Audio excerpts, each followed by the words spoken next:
احترام لوگ سیدنا حضرت آدم علیہ السلام کے پاس جائیں گے اور سیدنا آدم علیہ السلام سے کہیں گے کہ آج آپ اللہ کی بارگاہ میں ہماری سفارش کریں۔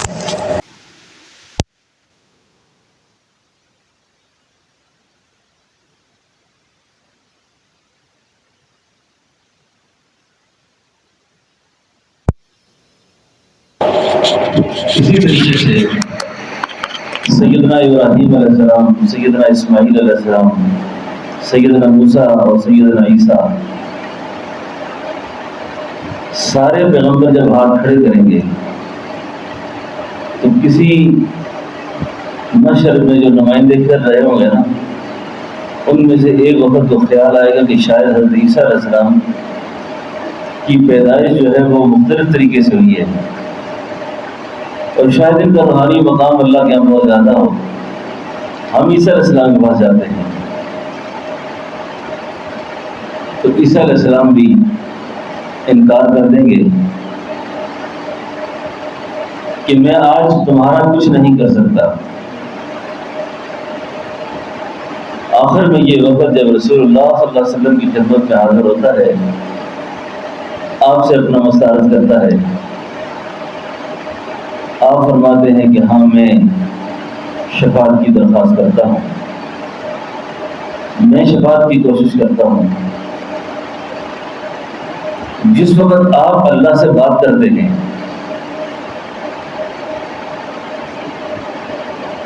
اس وقت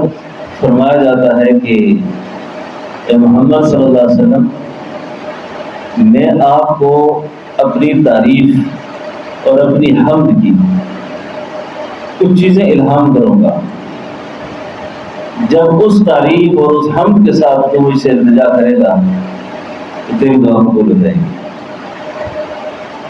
تیری سفارش مانی جائے گی۔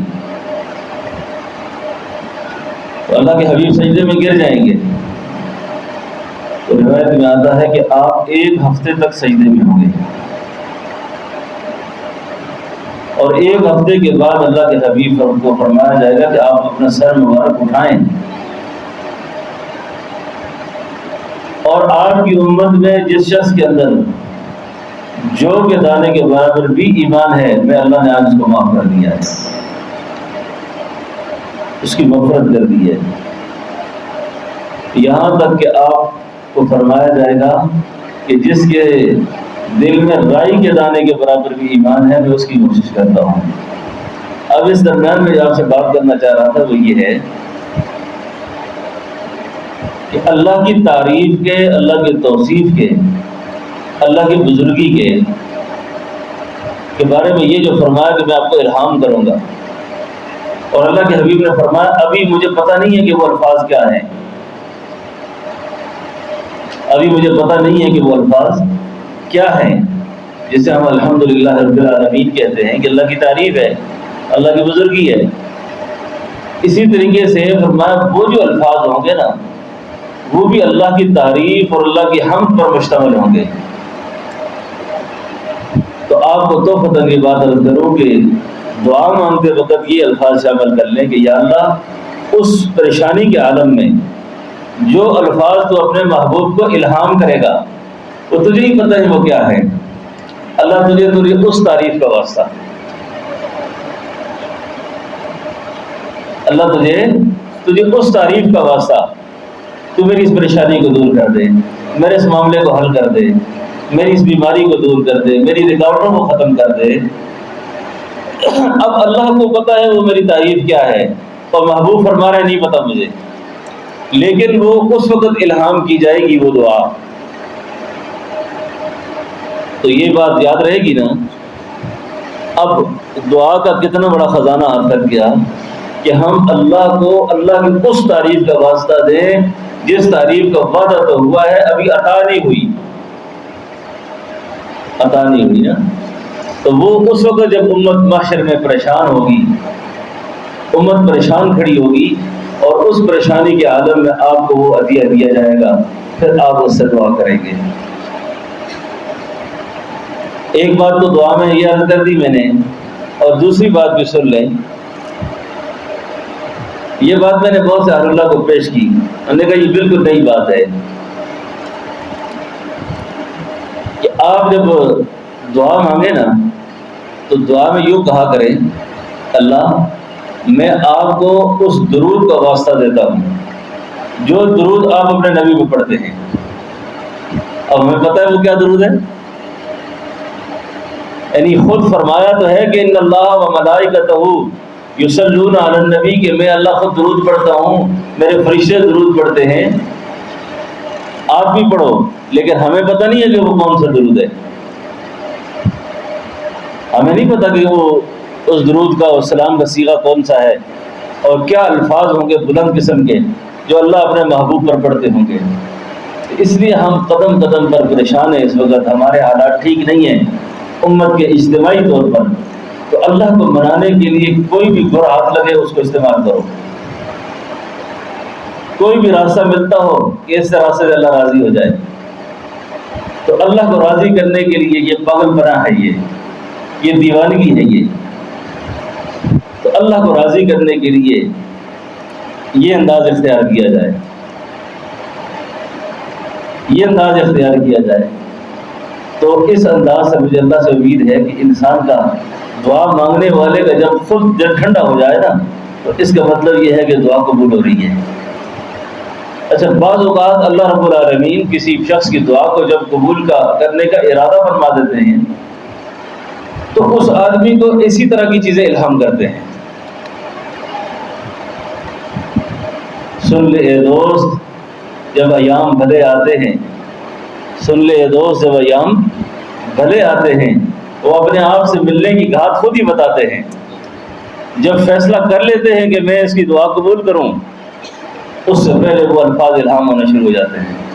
اس سے پہلے وہ الفاظ زبان پہ آنا شروع ہو جاتے ہیں۔ تو یہ دو باتیں اگر اپنی دعاؤں میں یاد رکھیں گے نا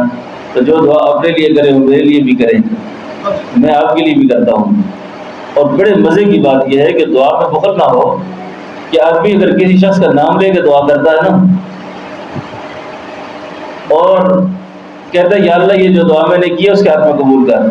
تو آگے سے فرشتہ کہتا ہے یا اللہ یہ اس کے ہاتھ میں مانگ رہے تو اس کے ہاتھ میں قبول کر۔ دعا وہ کسی کے لیے دعا کرنا بھی اپنے لیے کرنی ہوتی ہے، تو اس لیے ساری امت کے لیے دعا کیا کریں، ساری امت کی مغفرت کی دعا کیا کریں، کسی کے لیے بخل نہ رکھیں گے اس کو خدا بخشا اس کو نہ بخشنا، جی سب کو بخش دینا، ٹھیک ہے نا۔ یہ حسد ایک بیماری ہوتی ہے نا، حسد، یہ حسد آدمی جو ہے نا خدا کی تقسیم پر بھی خفا ہوتا ہے۔